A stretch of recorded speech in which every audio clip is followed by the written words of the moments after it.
Pregunta a la persona correcta es el eje fundamental del análisis sobre temas sensibles a los panameños. Así se genera conocimiento y se producen resultados en beneficio de las personas y las comunidades. Presentamos Sin Rodeos, el análisis sobre el tema de actualidad.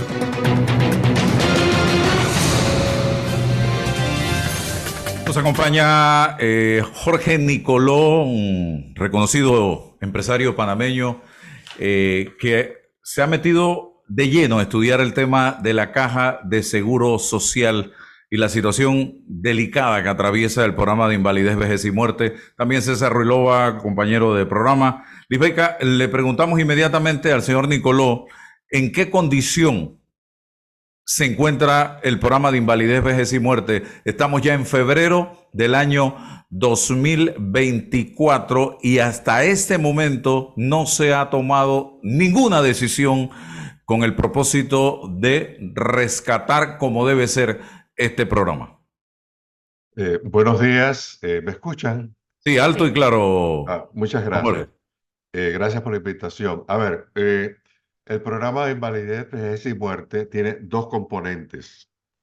El componente de exclusivamente beneficio definido, que es el que tiene el problema del déficit, y tenemos el componente mixto, que tiene una porción de beneficio definido y una porción de cuento ahorro individual. El que tiene problemas financieros muy graves, porque este año va a tener 1.200 millones de déficit, es el programa de exclusivamente beneficio definido. El dinero se acaba más o menos para el mes de junio y no sabemos exactamente de parte del gobierno qué medidas ha tomado para financiar los 1.200 millones de dólares, por lo menos a corto plazo de este año, cómo va a financiar ese déficit.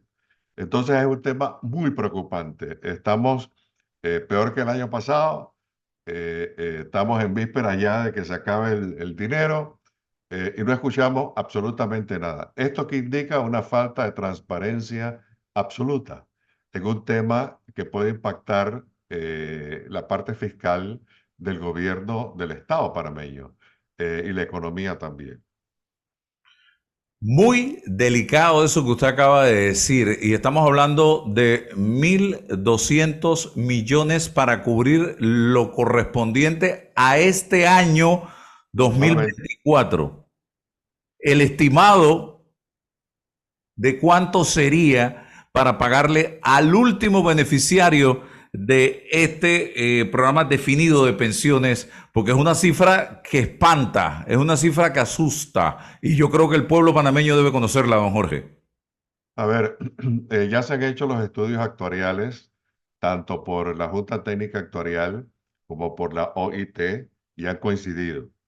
El valor presente de la deuda del subsistema exclusivamente beneficio definido es de 75.000 millones de dólares al valor presente.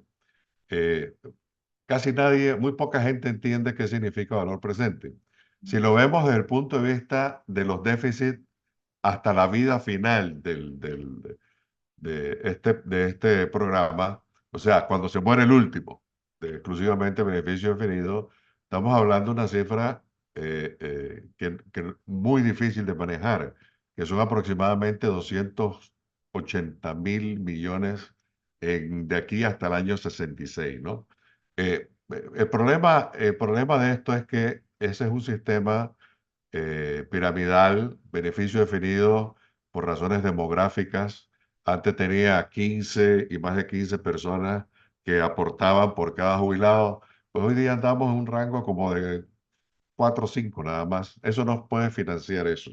El segundo aspecto es que después de jubilado, los hombres viven 22 años y las mujeres viven 6, 7 años más, póngale ustedes 29 años, pero solamente aportan 10 años. Entonces, a los hombres hay 12 años que financiarlo y obviamente también a las mujeres hay que financiarle básicamente 17 y más años. Ahora, esa diferencia, ¿quién la paga? Bueno, la ha estado pagando la gente que está cotizando. Entonces, es un problema gravísimo. Ya tenemos un problema de corto plazo. Hace 5 años teníamos fondos. Hace 10 años estábamos mejor todavía. Pero hace 5 años, cuando empezó este gobierno, había un fondo. Podíamos hacer algunas reestructuraciones a los planes, pero ahora mismo tenemos un problema de corto plazo. No hay 1.200 millones para pagarle a los jubilados este año, pero no sabemos de dónde el gobierno va a sacar esos dineros. Entonces, es un problema muy grave. César, Álvaro, buenos días, Ilbeika, buenos días. Don Jorge, Buenos saludos. días. Buenos días a Buenos todos días. los que nos escuchan en la mañana de hoy. Don Jorge, esta conversación la hemos tenido en el pasado, cuando transcurríamos en Sin Rodeo y analizamos todas las áreas, todos los puntos, desde lo técnico, de lo económico. Pero la pregunta es específica: ¿qué hacer con los que tienen que tomar la decisión? ¿Qué les preguntamos? ¿Cómo les cuestionamos? Eh, Porque alguien tiene que tomar decisiones.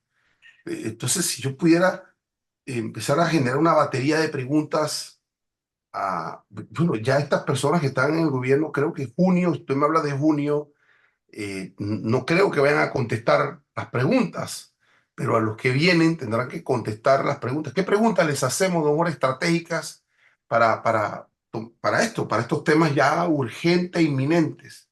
Desde la base de la política, no, no esta de letra minúscula, de la política con P grande, no de las condiciones políticas, de la toma de decisiones y de lo que hay que hacer en este sentido, hombre.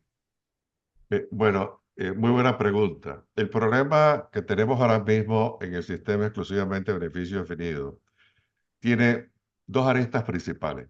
Tiene un problema de corto plazo, que ese problema de corto plazo hay que buscar financiamiento. Este año son 1.200, el próximo año 1.400, y en 5 años son aproximadamente 9.500 millones de déficit que hay que financiar.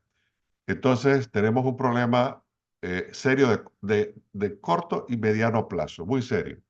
Entonces, tenemos que ver de dónde sacamos el dinero para eso y cómo lo hacemos. Entonces, la pregunta que uno le tendría que hacer al presidente de la República, porque este es un tema de Estado en este momento, es decirle, bueno, ¿y de dónde va a sacar usted estos dineros para pagar estos déficits, ¿no? Financieramente hay algunas alternativas, ¿no? Pero lo segundo que hay que preguntar es que no hay forma de financiar los déficits de este sistema. Es decir, este año son 1.200 millones, pero dentro de una cantidad de años van a ser, en un año, un déficit de 7.500 millones. O sea, son 3 metros, 3 metros. Eso no lo puede financiar el país. Entonces, sí se requiere algunos ajustes. Ahora, el tema de las pensiones no es solamente un tema financiero actuarial, es un problema también de índole política. Y aquí le tenemos mucho miedo a ese aspecto y hay razón, ¿no? Hay caos, hay todo, lo vimos en el 2005, una parte de esa. Pero hay 86 países que han aumentado la edad de jubilación, han hecho muchas cosas, pero lo han hecho conversando. Y uno de los últimos es Uruguay. Uruguay llamó a tripartito, no una asamblea como tenemos nosotros y que hicimos en el diálogo, que había una cantidad de gente impresionante. Esa es una asamblea. Aquí fueron las tres partes, los trabajadores con sus sindicatos y gremios, los empleadores y el gobierno. Pero no 1.000 personas, eran tres grupos equitativos discutiendo el problema. Y eso es lo que definitivamente es lo que necesitamos ahora, que se sienten para ver cómo es la cosa, acompañados, eso sí, con la OIT y la Junta Técnica Actuarial, y que los sindicatos digan, señores, lo que queremos es unir los sistemas. Y entonces la OIT y la Junta Técnica Actuarial hacen las corridas y le dicen, bueno, esto nos va a costar tanto y la forma de financiarlo es tanto. Y que sea transparente, se le diga al público, señores, ustedes quieren este sistema de unificar esto? Bueno, esto es lo que va a costar y esto es lo que va a pasar. Entonces ya la gente sabe a qué atenerse cuando eso. Para tener una idea nada más, en Uruguay, el ITBMS, que de nosotros es el 7%, en Uruguay es 21%, pero 7% de ese 21% es para pagar pensiones. Entonces, la gente tiene que saber de dónde salen las cosas. En Francia, el 40% del presupuesto del Estado francés es para pagar pensiones, porque hay déficits crecientes y esos países ya tienen impuestos, porque se lo cobran a la gente, un impuesto de casi 50%. Entonces, es un problema de decisión. Ahora, si los empresarios dicen, bueno, vamos a hacer un sistema básicamente un sistema diferente que incluya cuentas de ahorros individuales, de pilares y todo lo demás. A ver, hágame las corridas, a ver cómo salimos en eso. Hacen las corridas y la OIT y la Junta Técnica Económica dice, pueblo panameño, esto es lo que sale aquí, esto es lo que nos va a costar y esta es la propuesta. Entonces, para llegar a un consenso. Entonces, mientras haya transparencia, la gente se educa, la gente entiende, pero va a haber un periodo en que para llegar a ese acuerdo hay déficits. Entonces, esos déficits definitivamente hay que financiarlos. Para un ejemplo nada más, ya se hizo el estudio actuarial si se unen los dos sistemas. Y resulta que a los pocos años, en 2029 a 2030, ya, aunque unas los dos sistemas, anualmente empieza a generar déficit, ¿no? Y obviamente demora más años pues tiene reserva.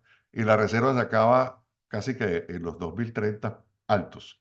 Entonces, la situación es grave porque muchas veces, no entendiendo el problema, uno dice, echa mano a lo que puede estar disponible. Bueno, ese es un problema que gravísimo. Ya lo estudiaron, ya dieron la sentencia.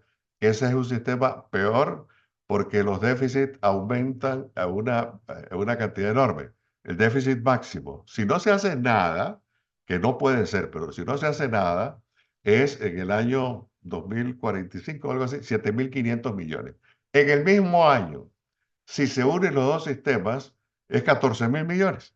Entonces, no hay forma, se afecta más. Pero lo peor de todo esto es que mata el futuro de nuestra juventud, porque ¿quiénes son los que van a pagar eso? Lo va a pagar los jóvenes. Como Lisbeca, que está aquí, joven, lo va a tener que pagar. Álvaro, tú vas a tener que pagar una parte también, ¿no? Y César también, y yo, todos vamos a tener que pagar una buena parte de esto. Entonces, es un problema grave, pero es emocional, es político, pues los políticos dicen, no, no te vamos a tocar eso y lo demás, pero ya llegó una realidad que hay que enfrentar el problema. Don Jorge, buenos días. Buenos Lo días. escucho y estoy muy preocupada. Es un tema que conocemos desde hace mucho tiempo y entiendo que hay que hacer una reingeniería total de lo que está pasando. Entiendo que tenemos que pedir prestado para sostenernos en los próximos meses, también lo anoté por acá.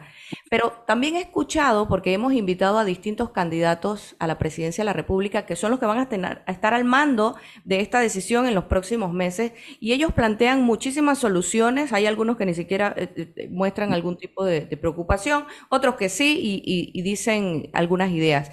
¿Usted ha escuchado estas propuestas sin mencionar nombre? A mí me gustaría que pudiera identificar algunas rescatables, porque para mí es importante que la gente al final tome una decisión informada. Este es un tema que tenemos que abordar desde el 5 de mayo realmente, porque en las manos de la persona que va a estar ahí es que está el futuro de la Caja del Seguro Social. ¿Qué me puede decir con respecto a esto?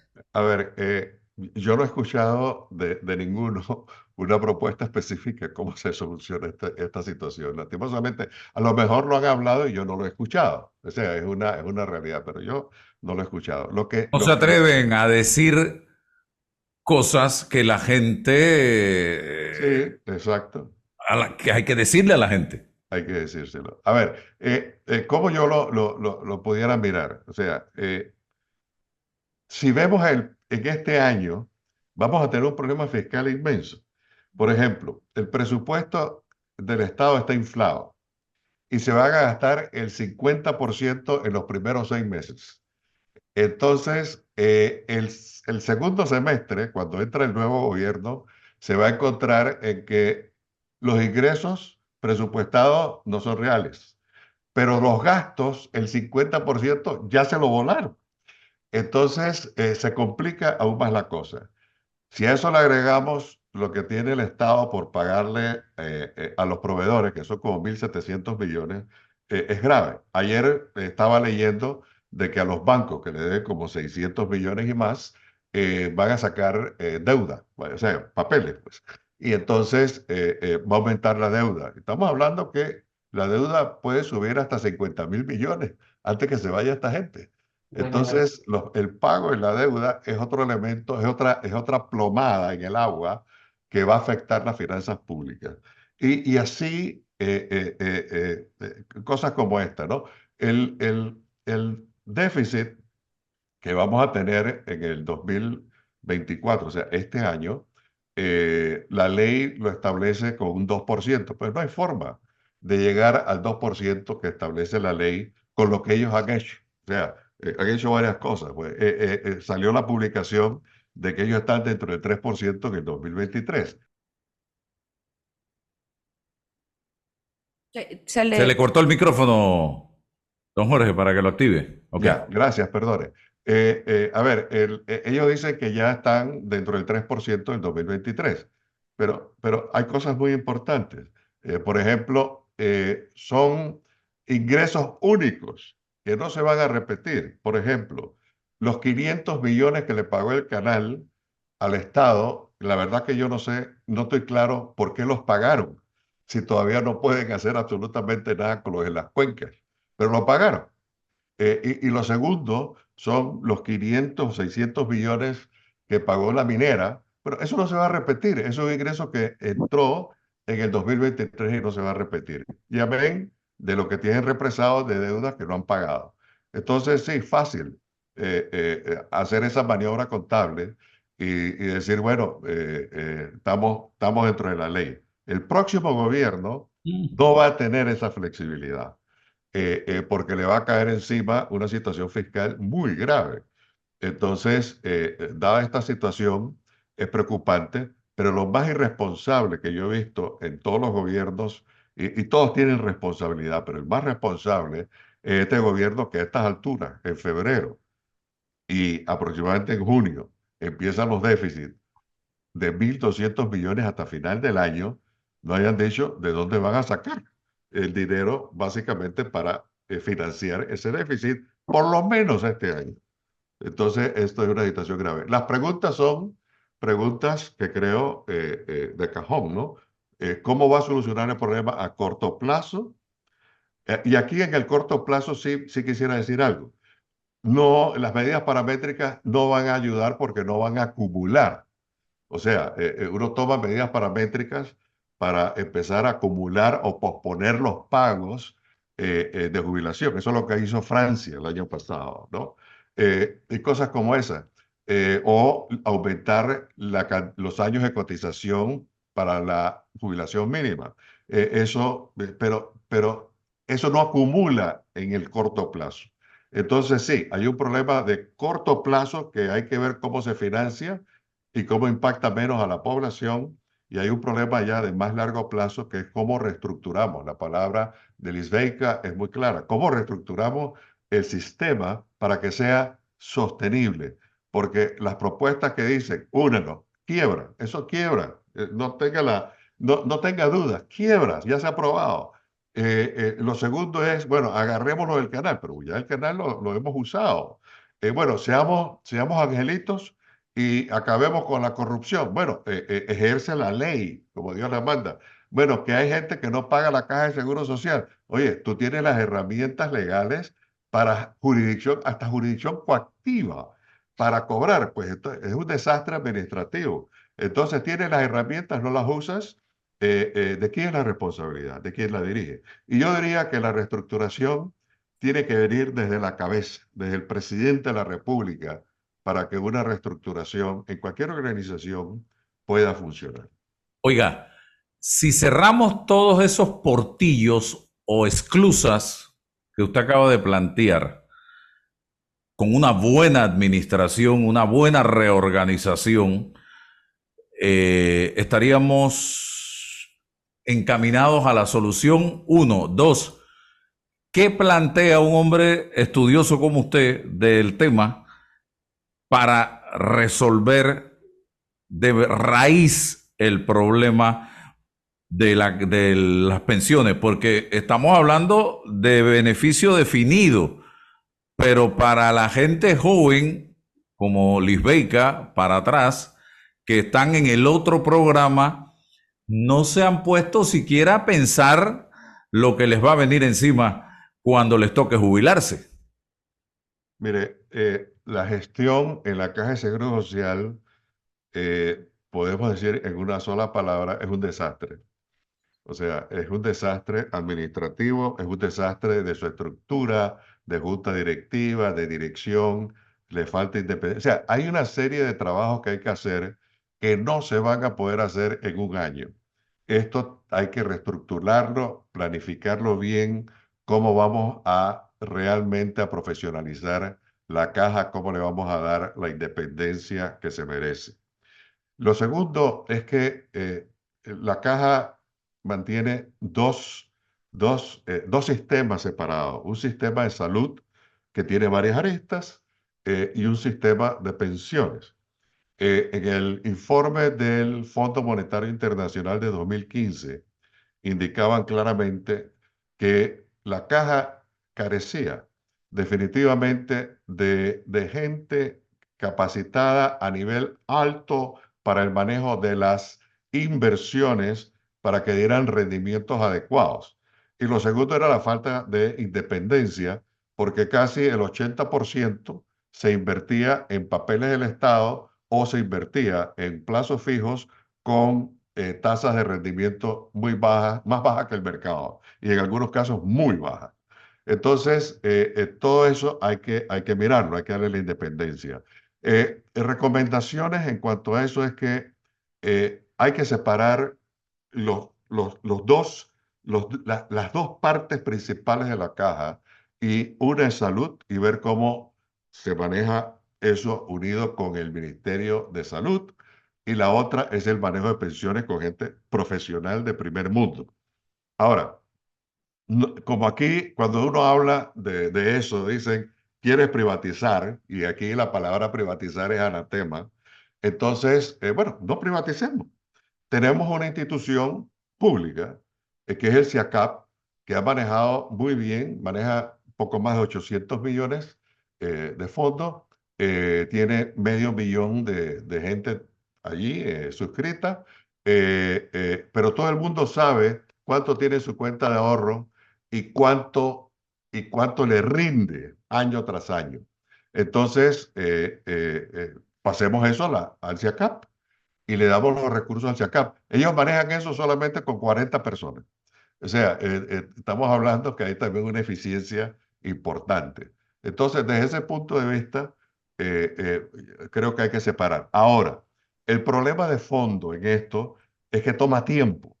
O sea, estas cosas, uno quisiera, por la urgencia y por la necesidad, uno quisiera que esto fuera mañana. Pues resulta que todas estas transformaciones toman tiempo. Hay una cultura bien impregnada dentro de la caja, hay las protecciones gremiales, que hay más de 20, hay la política de nombramientos de parte de los gobiernos centrales. Todo esto va a ser una labor de reestructuración que va a tomar años, pero hay que empezar. O sea, no se puede dejar y hablar nada más qué problema tenemos. Hay que empezar. Este no es el mayor problema que ha tenido un país en el mundo. Ya, veamos eso. Por ejemplo, lo de los sistemas tecnológicos, que no se habla uno a otro y la gente no puede saber cuánto tiene en su cuenta. Es ridículo que al día de hoy la gente, especialmente los jóvenes, no puedan ver cuánto tiene en su cuenta de ahorro. Eso no es un problema complicado.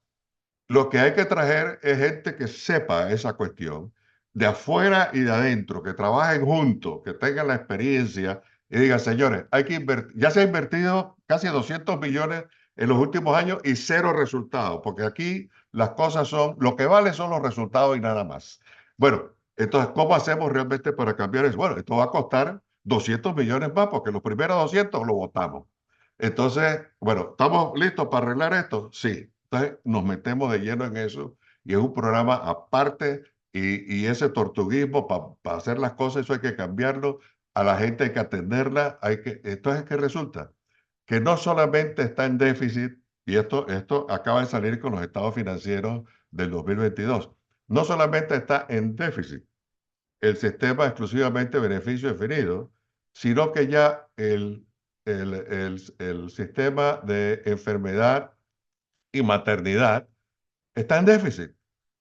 O sea, eh, eh, tenemos problemas para conseguir la cita, tenemos problemas para que nos hagan un escano o una resonancia magnética, tenemos problemas para pedir operación y te dicen tienes cáncer, pero no te puedo atender hasta se muere la gente. Entonces, está en déficit ese programa aproximadamente casi 100 millones, una cosa como esta, importante la cifra. Entonces, ¿qué vamos a hacer? Esto hay que afrontarlo. O sea, tampoco podemos ir agregando más jubilados, más jubilados, más jubilados y después pensar, bueno, ¿y cómo pagamos esto? Tampoco podemos pensar que el sistema de enfermedad y maternidad está en déficit y no pensemos, bueno, ¿cómo solucionamos esto? O sea, hay que enfrentar los problemas y en este país tenemos culturalmente un problema muy serio. A ver, ven las cifras y ven todo y uno le dice, hay un problema serio y la gente dice, no tengo ese problema. Hey, pero ¿estás viendo esto? Negación No tengo ese problema. Hasta que o explota negación. y en este año explota uno de los problemas, que es el del sistema exclusivamente beneficio definido. Para Hay terminar. formas de solucionar esto, señores. Nosotros no somos los únicos países. Hay más de 86 países que han cambiado para bien, ¿no? Entonces, eso hay que hacerlo. Lo que falta es voluntad. Lo que falta es que tengamos un líder que sea capaz de decir, señores, no vamos a tener una asamblea que hay 30 personas hablando lo que le da la gana. No, hay que hacer como hizo Uruguay. Llamó la comisión. ¿Cuál es el perfil? El perfil tiene que ser gente que conozca de la parte de economía, que conozca algo de la parte actuarial, que tenga los contactos con los sindicatos, el grupo de sindicatos, que tenga los contactos con los empresarios, el grupo de empresarios. Ellos lo nombran. Ellos lo nombran. Y entonces, para poder comprender el problema y la hoja, ¿dónde es que estamos? Porque algunos dicen, no hay problema de que esté quebrado. Bueno, te estás quebrado. Financieramente hablando, te lo ha aprobado la OIT. Entonces, ¿qué vas a pelear eso? Pero aquí pues seguimos peleando y hay un problema político que nadie quiere tocar, pero es un problema que ya va a estallar. Y en este año la situación fiscal es la peor que hemos tenido en muchísimos años que yo recuerde. La situación fiscal que vamos a tener ahora es terrible. Bien. Entonces, es un problema muy serio Don eh, César, para y hay que terminar, afrontarlo. Sí, una pregunta cerrada, sí o no, don Jorge, para poder permitirme un comentario final. ¿Ha recibido usted de los candidatos o de las organizaciones políticas que están en el proceso electoral alguna invitación para conversar sobre estos temas? ¿Alguna referencia? ¿Lo han No, convocado? mire, yo específicamente para invitar a hablar sobre este tema, lo hago nada más a través de los medios. O sea, sobre estas cosas lo hago a través de los medios. Sé que cada candidato tiene sus grupos de estudios en los cuales obviamente tiene que estar el problema de invalidez y muerte. Sin embargo, como creo que dijo Álvaro, es un tema tan sensitivo que si no prepara a la gente, ellos no quieren hablar por el sistema político. Hay un problema político que está metido en esto. Pero lo más importante es que la solución solamente se puede dar cuando podamos llegar a un acuerdo la sociedad. Las tres partes tienen que estar representadas. Y vuelvo y repito, no puede ser una asamblea. O sea, no puede ser todas las partecitas que hay. No, no. Ellos tienen que nombrar su gente que nos va a representar. Porque si no, nos quedamos exactamente igual como pasó en el diálogo. Y yo participé en el diálogo en la mesa de economía. pero seguí muy de cerca todo lo que tenía la Caja de Seguro Social y eso no iba para ningún lado, para ningún lado. Entonces, esto tiene que cambiar y hacerle frente a la situación. Mi recomendación a todos es, señores, hay que buscar a corto plazo la solución de cómo vamos a financiar esto, porque ninguna medida que sea actuarial y que sea va a generar los fondos en este momento para financiar 1.200 millones este año, 1.400 millones el próximo año. Pero sí, no podemos seguir así, hay que reestructurar esto. Y esa es la recomendación. La forma es sentándonos y hay que tener autoridad para hacerlo. Hay que decirle a la gente, está bien, esto no puede continuar así porque vamos a explotar. Y algo importante, si los unimos, porque es es una de las cosas, hay plata ahí, agárrala. Si nos unimos, señores, la juventud pierde su futuro. Créanme, porque las cifras que hemos estado trabajando, hemos estado viendo, las cifras de la OIT, las cifras de la Junta Técnica Actuarial, estamos matando a la juventud, no va a tener futuro. Sí. Entonces, es un problema para nuestros hijos, nuestros nietos, para la Isbenca, que está jovencita y muy preparada y que conoce, va a tener un problema grave. Y eso no debe hacerse, sería una irresponsabilidad total. Bueno. Gracias, don Jorge. ¿Qué vas a Muchas decir? gracias por su invitación. Es que no va a haber, porque Lisbeth apuntó al hecho de que el 5 de mayo tendríamos que empezar a mirar esto. No, yo pienso que es hoy. O sea, hoy la oportunidad de poder, bueno, don Jorge dice, bueno, no hablo en los medios, pero creo que el aporte patriótico, y estoy seguro que sí, si cualquiera o todos lo convocan para dialogar, aportar su idea, estoy Yo con seguro que mucho sí. gusto, con Claro, mucho gusto. porque lo que no puede ser permisible es que el 2 de julio el que gana nos diga, es que la responsabilidad son de estos que nos dejaron este No, problema. no. Eso no se lo vamos a permitir, porque es ahora el momento de informarse, de dialogar y de ir perfilando ya la toma de decisiones. Correcto, No podemos permitirle a ningún grupo decirnos el 2 de julio en adelante que los culpables son los de atrás. Eso es imposible. Estos son correcto. los espacios que necesitamos para ir definiendo los perfiles de solución. Creo que es una gran idea. Bueno. Perfecto.